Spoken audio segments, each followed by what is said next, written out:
Bismillahirrahmanirrahim. Welcome to IT First Solutions. In this video tutorial, I will teach you how to determine that a specific digit how many times occur in our integer variable. So open up our dev C++ compiler. I have written a simple syntax for our C++ program, simple structure. So I will write a program that will determine how many times a specific digit occurs in our integer variable. For this purpose, I'll try integer, number, counter, temp. I'll write three variables and I'll try to explain in later. So cout enter any integer number.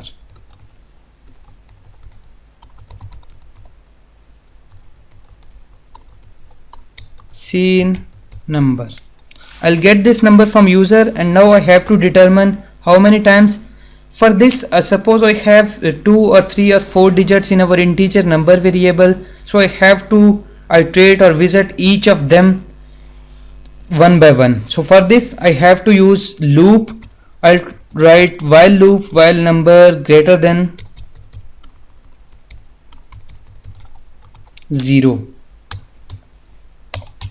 If you are not understanding why I am using this, you can view my video how to reverse print value of integer, so that you can understand easily that what I am going to do here. So I'll write temp equals to number %10.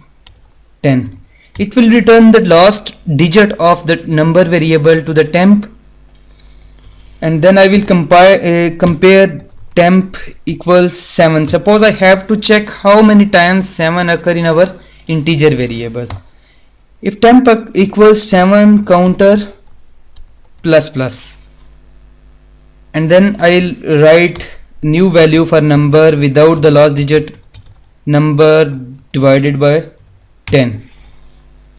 So every time our program will visit this integer number, and the last digit of our integer variable will be returned to the temp variable, and then I will compare. I'm going to compare that temp variable with the 7 digit. You can use your own scenario, your own value, or you can define variable here for the comparing, and you can get value of that variable from the user. I have typed a static value for the comparing. You can use your own choice.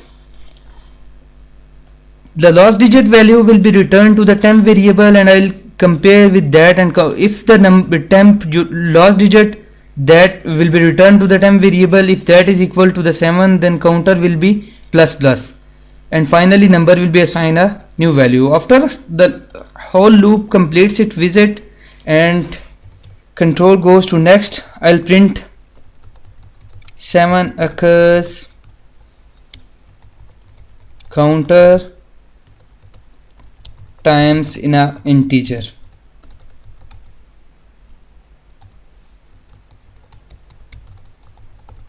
Number. Okay, run.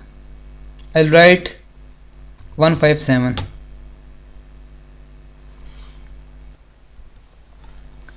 As I am incrementing the counter variable, first I have to initialize it with the initial value counter equals to 0.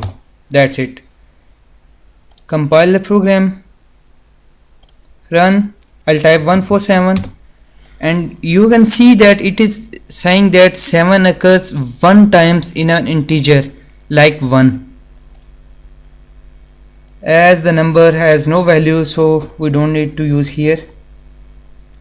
And I'll compile one more time, run 777, and it returns that 7 occurs 3 times in an integer. So I hope you will understand my idea, my logic. If you have learned a simple little bit thing from here, you are requested to subscribe my YouTube channel and share these videos to your social media accounts, so that people learn free of cost this knowledge.